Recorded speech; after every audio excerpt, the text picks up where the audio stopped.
welcome back to another episode of the Hilo Stitch podcast. I'm your host, Kristen, and today I'm going to be sharing with you a bunch of festive projects that I have recently cast on to the detriment of everything else I was already working on, and then a nice sewing win and a major sewing fail. So if that sounds like something that is of interest to you, I hope you will stick around. All right, well, here we are. Today is December 19th, less than a week until Christmas. So, I specifically did not plan to knit a lot of gifts this year.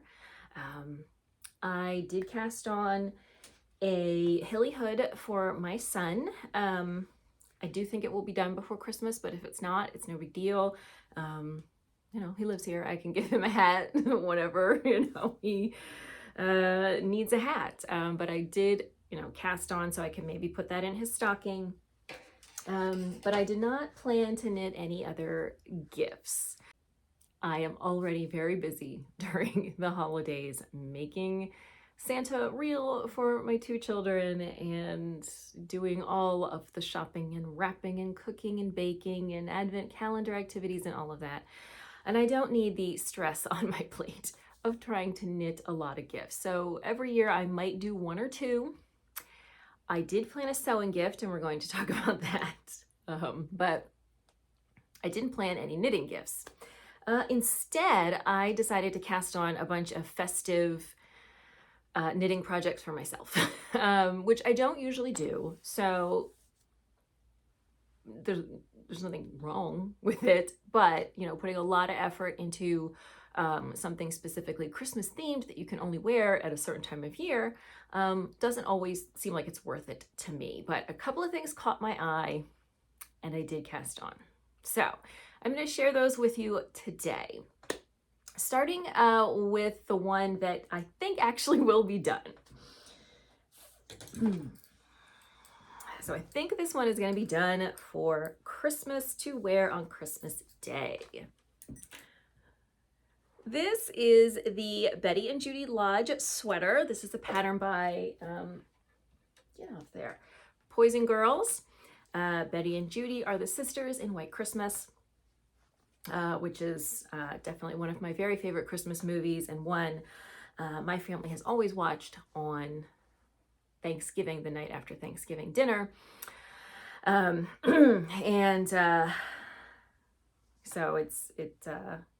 it's a special movie to me, and I just love this sweater. I love the name, and I just love the design. I did not particularly enjoy knitting the design part. So this is created using kind of a mishmash of stranded knitting and intarsia. I don't have a lot of experience with intarsia, and up close it really doesn't look great. It's not really blocked, so I hope it will get a little more even. Now the pattern specifically says to steam block.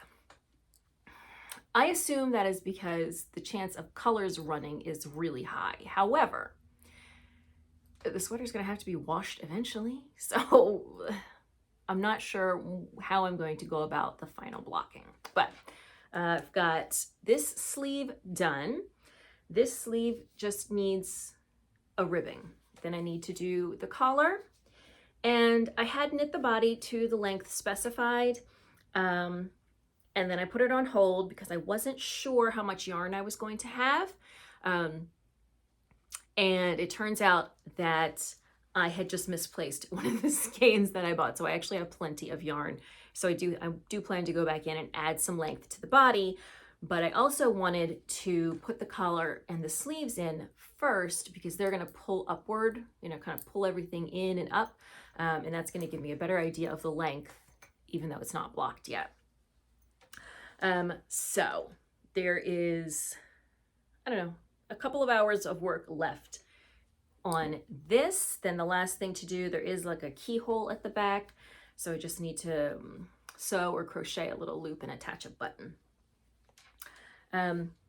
So this is really close to being done. And I, although did not enjoy this part of the knitting. And I do think there was something wonky with the short row numbers for the sleeve shaping for the size I was working on. The math didn't quite math out, but it's fine. I worked it out to be fine. There was a point it said, do this until you have one stitch wrapped before mark or whatever.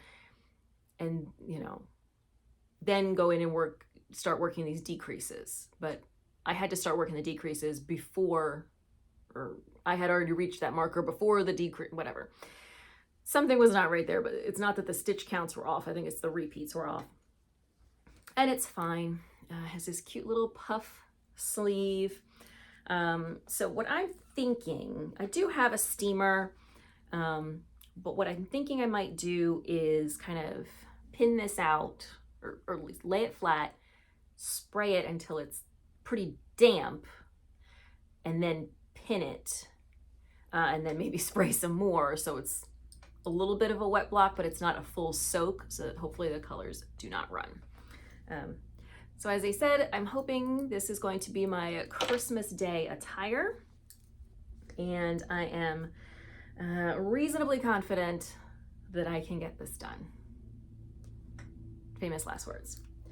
So that is the major festive project, and I have, I've had my eye on this for a while,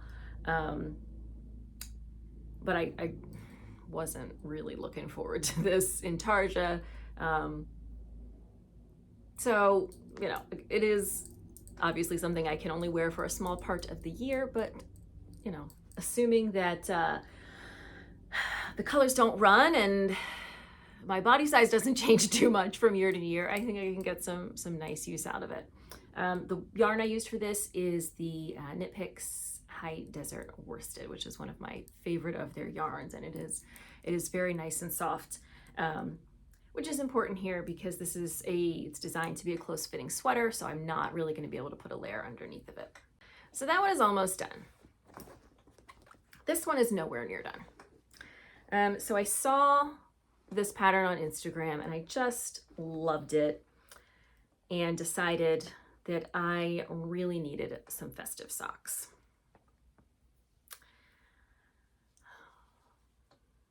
So these are the Farmhouse socks. This is a pattern by, the Instagram is This Handmade Life. I don't remember the actual designer's name. I'll put links, of course. And the pattern actually has 3 different color work cuff kind of motifs. So I am using Knit Picks, I want to say Stroll, it's whatever the pattern called for. And this part was fine. But now I'm moving on to this kind of plaid gingham-y part of the leg, which I really like, but it uses 3 colors. So looking kind of maybe not very obvious, but when you get up close, there's actually a light green, a dark green, and the white. And I am spending more time trying to untangle the yarns than I am actually knitting. So this has really slowed down. This is definitely not going to be done for this Christmas. At this rate, it might not be done for next Christmas, because the tangling with the yarns is driving me up the wall. So one thing I did is I took the white yarn, I don't know if you can see, and I stuffed it through the top of the sock. So, it's attached here, and then it's here to at least eliminate how tangled that ball can get with the others. But because you're switching colors so often, it's just like a 2-stitch 2x2 repeat. They're just getting so tangled. I really love it. It looks so nice. I really love the main color work. I do love this kind of gingham-y look. I did put like a nice contrast color on the cuff, and I was going to do red heels and toes as well because you really only use a very tiny bit of red here. But this has really slowed down. So that's sort of sad, but I think maybe especially just with the stress of the holidays, the yarns getting tangled is, I don't have the patience to deal with it. So I'm just getting frustrated and ending up putting the project away, but it really is so cute. As I said, I'm definitely not going to have these socks for this Christmas, but maybe for next Christmas, who knows? But still, really cute pattern. As I said, there are like 3 different colorwork motifs. So this one is like obviously holly leaves and berries, and then there's like a poinsettia and a or something else, I can't remember, Christmas trees, I think, little evergreen trees. So and it was really cheap. So definitely, if you like colorwork socks, festive socks, a bunch of options in one pattern, you can check that out. So since that was going so slow, but I really wanted festive socks, I decided to wind up this skein of yarn that I have had in my stash forever. So this is some Post yarn. I don't even know if they make this anymore. That's Poste. In some Christmas colorway. So you can see it's got obviously red, dark green and red, and then it's got a pink and a light green and kind of a I don't know what to call this color here. It's bluey green here. So this is how far I've gotten with that, mostly because I had to rip back. The only socks I had available the only needles I had available were a size 2, which is a little big. It's a little bigger than I usually use for socks. I prefer 1.5. So I went down to 60 stitches, but because the needle is larger, that was still too big. So I had to rip back and rip out my last increase round and take it back down to 56 stitches. So now it's looking like a normal sized sock. So this is, I mean, are these going to be done by Christmas Day? No, they might be done during the Christmas season, but this is actually a really nice palette cleanser because it's just stockinette. You know, obviously until I get to the heel, it is a pretty hefty yarn, so it is knitting up quickly. I mean, it's obviously fingering weight, but it's on the heavier side and it's a little bit toothy. This is definitely not a superwash merino. I have the yarn label around here somewhere. I don't remember what it is. It's like a BFL maybe, something that is just a little bit sturdier, a little bit toothier. So it's working out quickly. I used to have another pair of socks it was like a Halloween colorway from the same Post yarn, and I don't know what happened to them. I don't know if they sprouted holes or, I don't know. But so I can't remember, you know, how sturdy the yarn ended up being once it was knit up and worn, but I just love the Christmas color, and I am enjoying just having something to knit. No thinking, no planning, no plotting, just, you know, started after the toe and the minor hiccup with the sizing, just knitting around and around and watching the pretty Christmas colors that come together. So yeah, that was yet another festive project that I cast on with no hope of finishing actually before Christmas, but I don't know, we'll see. Maybe during the Christmas season I'll, you know, especially after all the madness has passed, maybe I'll have more time and plug away and get a quick pair of socks done. All right, so those are all of the festive projects that I wanted to share with you.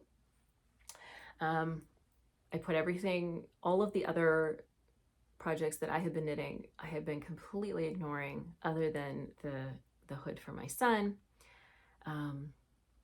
So I have made zero progress on any other sweaters or anything. And one of the reasons I really haven't made much progress on any other knitting stuff is because I've been putting a lot of is because I have been putting a lot of energy into some sewing. So I'm going to start with my big sewing fail and then share my big sewing win, I think, to sort of lighten the mood. So as I said, I did not really plan knit gifts this year, but I did plan a sewing gift, and I wanted to sew a shacket, which is kind of a shirt jacket combo for my dad. It is a big project, and it's probably, kind of more suited to be a birthday gift, except that his birthday is in August, and that's not a time you want to get a kind of shirt jacket. So I decided to plunge ahead. I found some really nice fabric that I thought was very dad. And I wanted to use the Bud Shacket pattern from Seamworks. I'll just put a photo in here. And this is obviously modeled on women, but the pattern is supposed to be unisex. Unfortunately, they don't really give you any good sizing information in it for men. So I was just kind of guessing based on a chest measurement. But I think that, if you're going to say that something is unisex, it'd be really helpful to provide sizing for both. So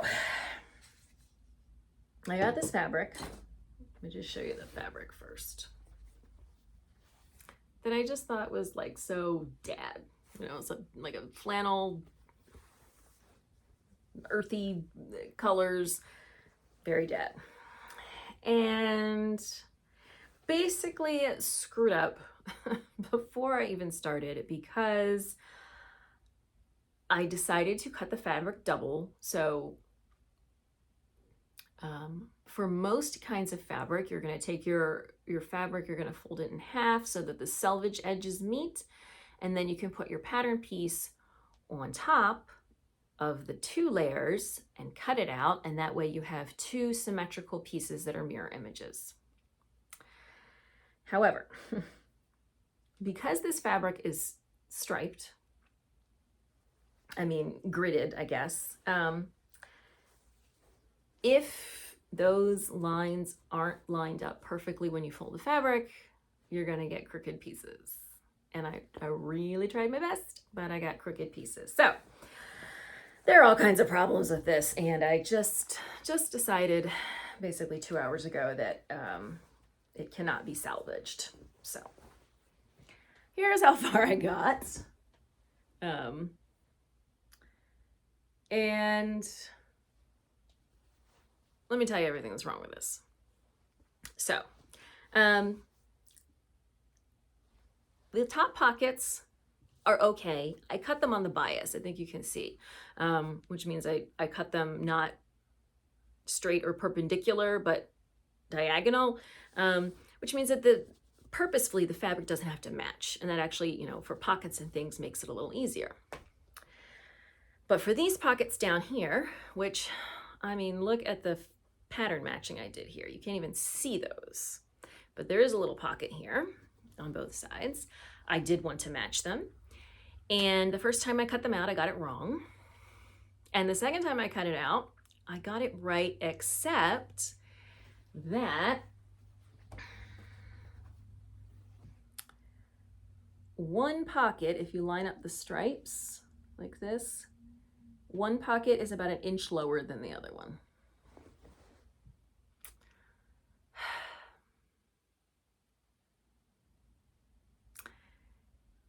So the other problem is, one of the other problems, so I could take the pocket off, but if I raised it to be in line with the opposite pocket, it would no longer pattern match. And this is because one of the fronts is crooked. The fabric was not lined up when I cut it, and so the 2 fronts are not mirror images of each other. They're one of them is a little bit crooked. What this also means is if I were to line up the 2 button bands, which are another problem, so that those stripes are even all the way, where are you? Across the front when it's buttoned, one front is about 1/2 inch longer than the other. And oh, good Lord. So other problems. Is this the crooked one? So I guess this is the crooked piece, because you can see here's the front button band, which is folded over to create a placket where you would put the buttons. So down here, I should, if the pattern piece were straight, I should be able to fold it on one of the lines and it would be perfectly even. So the button band is about 1.5 inches, no, 1.25 inches wide. And when I folded it to be 1.25 inches wide all the way up, it's not a straight line because the piece is crooked. So you can see there's some this white stripe showing down here, and then by the time you get up here, it's gone. It's on the inside of the fabric. So it's not, I can't, if I were to fold it on a straight line, the button band would not be straight. So yeah, this, basically the front piece being crooked is screwing up all of the alignment for the whole thing. And there's really no way to fix it. I would need to get more fabric, recut another front. So I think this front is pretty straight, but this one ended up being crooked. Then I would have to, recut, and all the yoke is already done. So I'd have to just pull all that out. I'd have to, redo the pocket, and I don't have the time to do that before Christmas. I don't even know if they have the fabric anymore. So I have given up. I still like the idea of a shacket. And I still really love this fabric. I wish I could think out something else to do with it for my dad. And I had bought 4 yards of this. And after cutting and recutting several things that I had messed up. So I'd messed up the pockets, I had to recut them. I had to recut something else. I can't remember what it was that I messed up, another small piece. So I didn't recut any of the major pieces.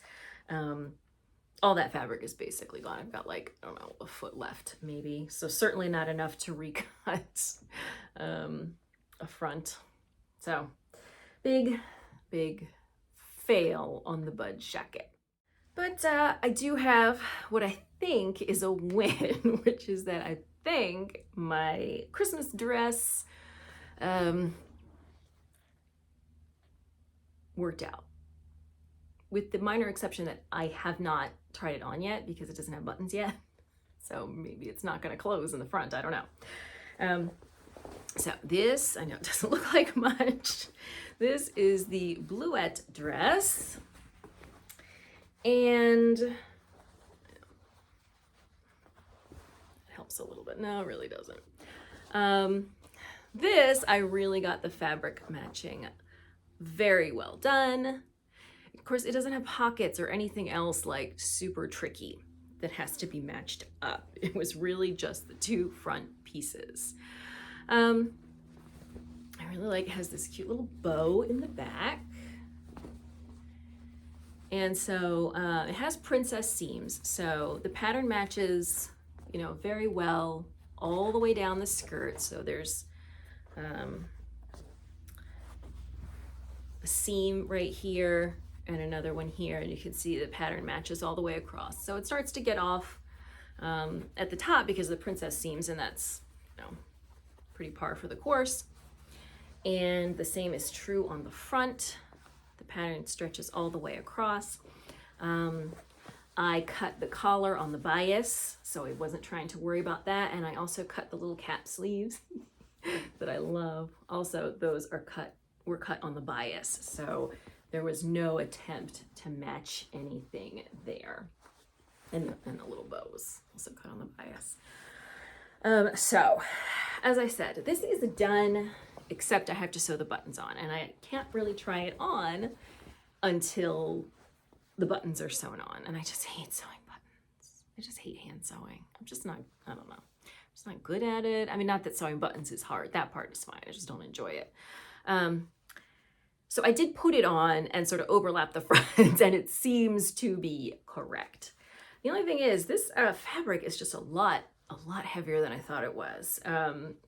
It's just a flannel fabric. I want to say it's and one of their, Joann's had a bunch of Eddie Bauer fabrics. I don't know if they still do. I think the one I had, the other plaid, was also an Eddie Bauer. And it didn't seem that heavy, but now that it is all sewn up, this is really hefty. I mean, that means it's going to keep its shape very nicely, but it is quite heavy, and I definitely broke at least one sewing needle. Working through it, but overall, I think it is looking lovely. I like the fabric. I like the sort of non-traditional red and green going on here with the plaid for Christmas. I'm not thrilled with the buttons I got. They're just kind of plain. I wanted some kind of like gold trimmed buttons, which I found them at Joann's, but I don't know what it is with Joann's. They'll have like 4 of every kind of button. 4 is not, I need like 14. So whatever, I still have to attach the buttons, but overall this project, I think, turned out relatively successful. I was thinking about adding a pocket, but there's really not, I don't know. I mean, I could have added it to the side seam, but it would have ended up being just kind of a floppy pocket because there's no waist to anchor it into. And since I mostly want a pocket to put my phone in, which is very heavy, that didn't seem like a great idea. And also my plan is to wear this for Christmas Eve to go to church. I don't really need a pocket for that so much. So while I do usually add pockets to dresses or skirts or anything that I sew, I decided to pass this time. So we'll see. Once I actually put the buttons on and wear the dress, I will be sure to share photos over on Instagram, assuming that it actually fits. All right, and that is pretty much all I have to share with you this week. A short, quick episode because let's face it, Christmas is next week. We are all very busy.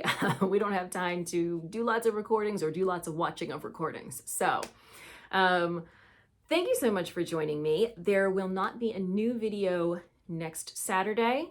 I will be back in the new year with plenty of videos, but next Saturday I am going to take a break for the holiday. Links to everything that I talked about, so all the patterns and everything, will be in the description box down below. If you enjoyed this video, I hope you will give it a thumbs up. Don't forget to subscribe. New videos here, mostly about knitting, every Saturday. If you're looking for me on social media, you can find me on Instagram and Ravelry as Media Peruana. Have a wonderful, joyful, happy, healthy holiday season, and I will see you in the new year.